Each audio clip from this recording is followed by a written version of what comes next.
Veremos agora as diversas opções de formatação do documento. Primeira opção de formatação, fonte.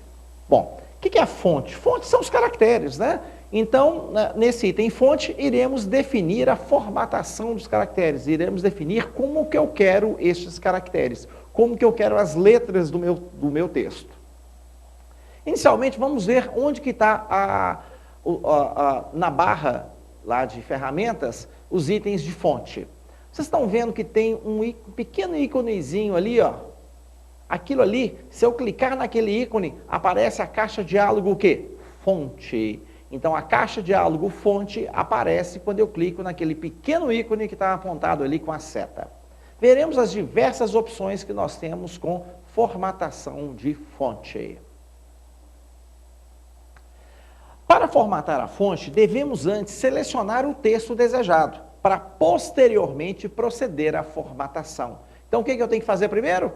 Formatar, eu tenho que selecionar o texto. Então, veja o seguinte, nesse texto aqui, nessa imagem, eu tenho um parágrafo inteiro selecionado, né? Do ano passado para cá, e vai aí até como se vinha temendo. Isso tudo está selecionado. Se eu clicar no botão negrito, que vai formatar a fonte em negrito, quem é que vai receber a formatação de negrito? Quem vai receber será o quê? O parágrafo todo. Veja só, cliquei em negrito e todo o parágrafo recebeu o negrito. Por quê? Porque tudo estava selecionado. Então, aquilo que está selecionado recebe a formatação. Agora, nós temos uma dica importantíssima.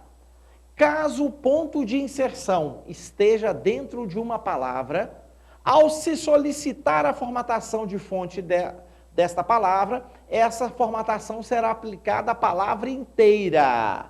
Vejamos o exemplo. Vejam bem, a palavra titular, olha lá, Aguinaldo, o Sabiá titular, a palavra titular está com um ponto de inserção dentro dela. Vocês estão vendo ali a barrinha ali do ponto de inserção. Ela não está selecionada, eu estou com um ponto de inserção lá. Vou clicar no botão negrito. E quem é que vai receber o negrito? A palavra titular. O Word entende que deseja se aplicar negrito à palavra toda. Ok? Então, essa é uma forma de fazer a formatação. Tudo que eu precisar fazer com fonte, se eu quero aplicar negrito, itálico, sublinhado numa palavra, basta posicionar o ponto de inserção dentro da palavra e aplicar a formatação que ele entende que é para selecionar, que é para aplicar na palavra toda. Aí, se eu quiser aplicar negrito só numa letra, aí você seleciona só aquela letra. Vamos lá, para aplicar negrito, o botão lá da barra de ferramentas do negrito é esse aí, e quando eu aplico o texto em negrito, olha lá, o texto fica realçado, fica encorpado, né? Tecla de atalho é o Ctrl N. Itálico, o que é a formatação em itálico? Olha o botão lá do itálico. A letra está inclinada. Olha o texto em itálico, ela fica inclinada. Qual que é a tecla de atalho do itálico? Ctrl I. Sublinhado. O botão de sublinhado é este aí, ó. Vamos ver os exemplos de sublinhado. Olha lá, a palavra sublinhado. Olha aqui um outro, sublinhado duplo. Sublinhado com uma linha mais grossa, com uma linha pontilhada, sublinhado com uma linha colorida. Eu quero mostrar para vocês que existem vários tipos de sublinhado diferentes. Normalmente o pessoal conhece aquele primeiro ali, que é o que quando você clica no botão sublinhar, o botão de sublinhar, ele é o padrão.